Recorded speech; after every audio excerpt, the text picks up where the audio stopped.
Good morning. আজকে 26 March, এখন বাজে হচ্ছে 10টা।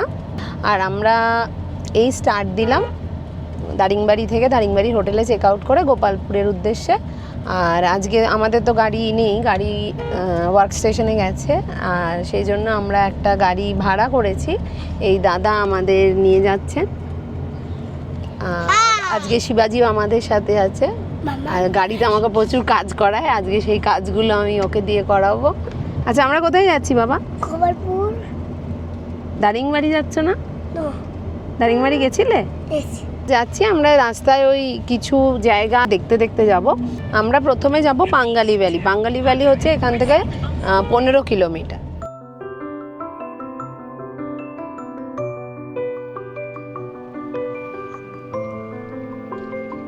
এটা হলো পাঙ্গালি ভ্যালি হিল ভিউ পয়েন্ট। এই যেখান দিয়ে সুন্দর ভিউটা দেখা যাচ্ছে, ওখান দিয়ে রাস্তাটাও দেখা যাচ্ছে। আমরা ওই রাস্তাটা দিয়ে এলাম।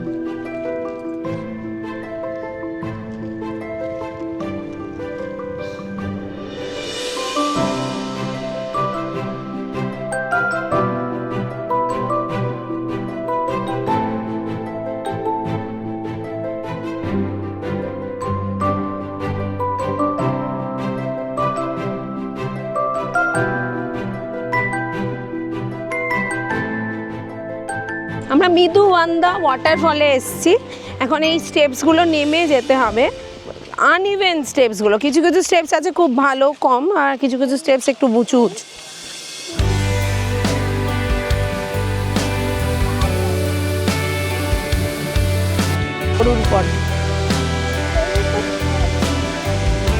দারিংবাড়িতে এটাই আমাদের প্রথম ফার্স্ট ওয়াটারফল দেখা। এটা বর্ষাকাল নয় বলে জলটা একটু কম আছে, বর্ষায় আরো জল বাড়বে পড়ে যাবে।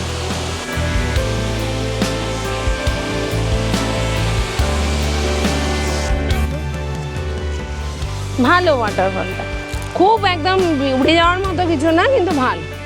এটা কি ভুট্টাটা? ভুট্টা দাঁড়া, লেবু খাবি তো? লেবু, লেবুতে কি থাকে রে ভেতরে? লেবু খাবে রে? হ্যাঁ, মানে একটা যদি একটা ছোট পাতলা সুর যদিও চলে যায়, পুরো লেবুটা হয়ে যায়। মানে ওকে সব পুরো ক্লিন করে, দানা বার করে, সুর বার করে, একদম জাস্ট ভেতরে পাল্পটা দিতে। এত ঝামেলা করে কে লেবু খায়? তাহলে খাস না, তাও খাবে ও। এর মধ্যে কি আছে? দানা। দানা দানা নেই, টিপলে রস বেরিয়ে যাবে। এরকম কামড়ে খায় না লেবু। Sonpur valley view point. দারিংবাড়ির বিউটিটা এতটাই বেশি, মানে এতটাই সুন্দর জায়গাটা। প্রত্যেকটা টার্নিংয়েই এই পাহাড়ের এই হেয়ারপিন বেন্ডগুলোর প্রত্যেকটা টার্নিংয়েই যদি একটা করে ভিউ পয়েন্ট বানিয়ে দেওয়া যায়, তাহলে প্রত্যেকটাই ভিউ পয়েন্ট হয়ে যাবে। মানে এতই সুন্দর সিনারিটা।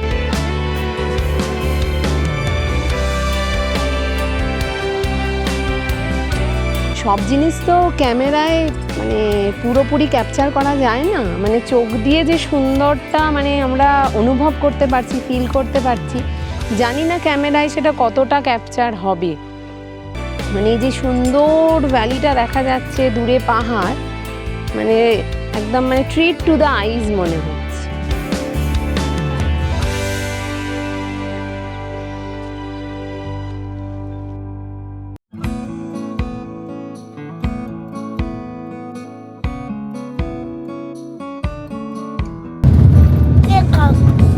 খিদে পাচ্ছে, খাও খা।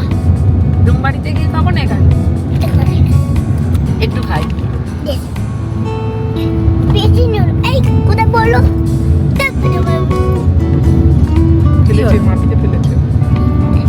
সরি বলেছি তোমায় রুম বাড়িতে কি খাবো, এটা দেখতে পড়বে। এই এরিটা পড়বে, গাড়িটা তো উঠবে, চোখ মাথায় মুড়িটা পড়ে যাবে। সব মুড়িটা গাড়িটা ব্রেক দেবে, গাড়িটা ব্রেক দেবে, পড়বে, ব্রেকে সব মাথায় রক্ত পুরি পড়ে যাবে। গাড়িটা ব্রেক দেবে বোঝায়, আর ক্যামেরাও পেয়ে যাবে। ব্রেকটা নামে ক্যামেরাও ব্যাগ। নিয়ে যাবে। এখন কি করবে? মাম্মা কি মুড়িটা রেখে দেবে? বল, রেখে দিতে পারবে।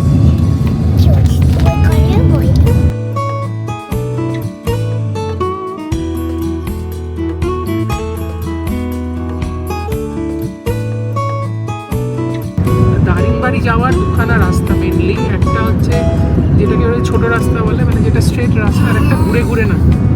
তো আমরা আসার সময় তো স্ট্রেট রাস্তাটা দিয়ে এসেছিলাম, যেটায় পরে হচ্ছে তারাতারিণী মন্দির, তারপর অন্তেশ্বরী মাতা মন্দির, তারপরে সুরাগা ড্যাম হয়ে আর কোথায় গেলাম উলাহালা গান্ডা, ওইগুলো হয়ে দারিংবাড়ি এলাম। জেনারেলি যেটা সবাই করে, একটা রাস্তা দিয়ে আসে আর একটা রাস্তা দিয়ে ফেরে। আসার রাস্তা মানে যেটা ছোটো রাস্তা সেটা দিয়ে জেনারেলি আসে, আর বড় রাস্তা মানে প্রায় 180 কিলোমিটার লাগে নিচে নামতে, আর আসার সময় প্রায় 115 কিলোমিটার। আর 180 কিলোমিটারের রাস্তাটা ওই Bidhubandha waterfalls, Bangali valley view point, Solpur view point, তারপরে জিরাং মনাস্ট্রি, এগুলো দেখতে দেখতে যেটা দিয়ে আমরা যাচ্ছি।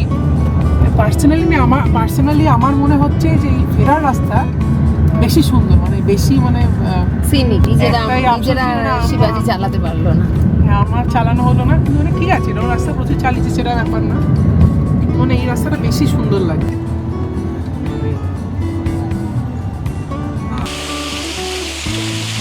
আমরা এসেছি, এটা বামনী দেবী ওয়াটারফলটাকে ওয়াটারের রেসপেক্টে এমন কিছু মার্কস আমি দিতে পারছি না, মানে এমন কিছু ওয়াটারফলের সৌন্দর্য নেই, যদিও এটা মার্চ মাস, হয়তো সেই জন্য হয়তো বর্ষাকালে এলে এর থেকে বেটার তো অবভিয়াসলি হবেই, কিন্তু জায়গাটা খুব সুন্দর। এই টোটাল ল্যান্ডস্কেপটা, এই যে ইরোশনের জন্য এই ল্যান্ডস্কেপটা তৈরি হয়েছে, এই ল্যান্ডস্কেপটা কিন্তু খুব সুন্দর, মানে বিউটিফুল যাকে বলে। হ্যাঁ, অনেকটা আমরা পুরুলিয়ায় মার্বেল লেকে গেছি, মার্বেল লেকে এত এক্সপ্লোর করা যায়নি, এখানে তো আমরা ওপর থেকে পুরো ধাপে ধাপে নেমে এলাম। মার্বেল লেক কিন্তু এত লেকটার কাছে আমরা যেতে পারিনি।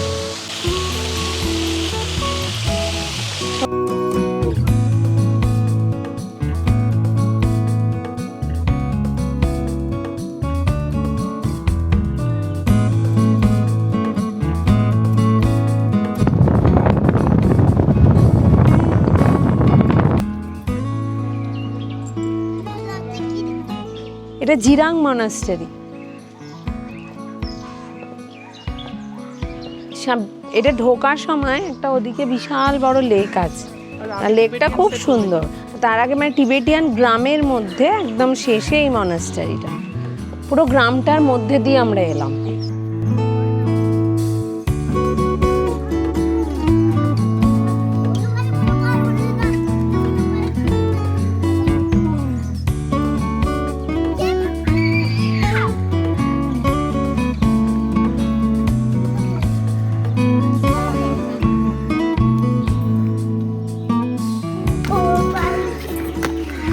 ভিতরটা খুব সুন্দর, যেমন হয় মনাস্টারির ভেতর, ভীষণ মানে শান্ত নিরিবিলি, একটা অদ্ভুত, মানে বেরোতে ইচ্ছে করছে না। ভিতরে ছবি তোলা এলাও নেই, ওই জন্য ভেতরে আমরা কোনো ফটো নিতে পারিনি। খুব সুন্দর ভেতর, অনেক বড়, না বৃষ্টি পড়ছে রোদের মধ্যে, বাবা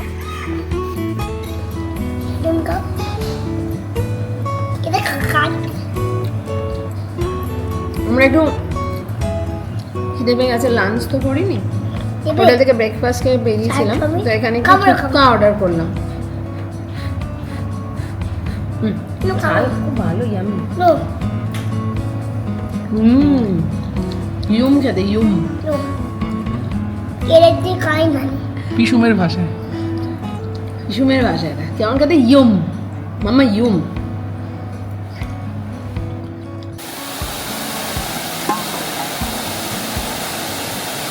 এটা হলো খাসাডা ওয়াটারফল। মনসুনে কিন্তু প্রচুর জল হবে, এই জায়গাগুলো আমার মনে হয় সব জলে ভরে যায়। বাবা চল, গাড়িতে চল জুতো পরে।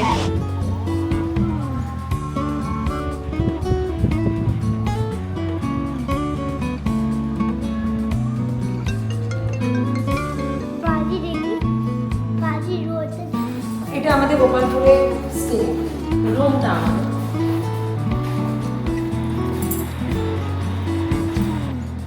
ওদিকে একটা কাবার্ড আছে, এদিকে একটা টিভি টেবিল, এদিকে একটা মিরর আছে।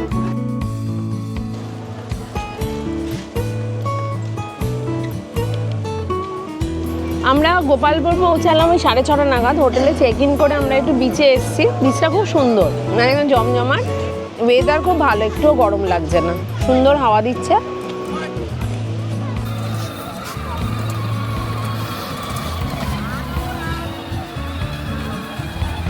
আমরা এখানে বিচেই একটা দোকানে খেয়ে নিচ্ছি। আমাদের দুজনেরই খুব বিরিয়ানি খেতে ইচ্ছা হয়েছে আজকে। দেবে আমায় রুটি সবজিও নিয়েছি, বিরিয়ানি। বিরিয়ানি দেবে, চিকেন আছে।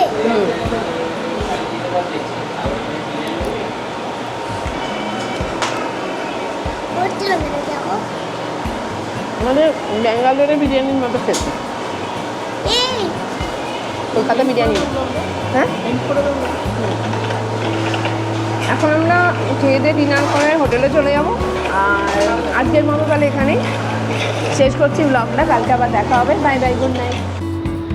বাইরে যে বিরিয়ানিটা খেয়েছি ওটা প্রচণ্ড বাজে খেতে, আমার একদমই ভালো লাগেনি। সারা প্রচণ্ড খিদে পেয়েছিল, তার মধ্যে বাজে বিরিয়ানিটা খেয়ে এসে এখন আমার একটু খিদে নেই, কিন্তু প্রচণ্ড মানে কিরকম একটা অদ্ভুত একটা ফিলিং হচ্ছিল। সেই জন্য এই হোটেলেই চিকেন তন্দুরিটা অর্ডার দিয়েছি। এখন এটা খাবো, খেয়ে তারপর গুড নাইট। আরও একবার কাল কথা হবে।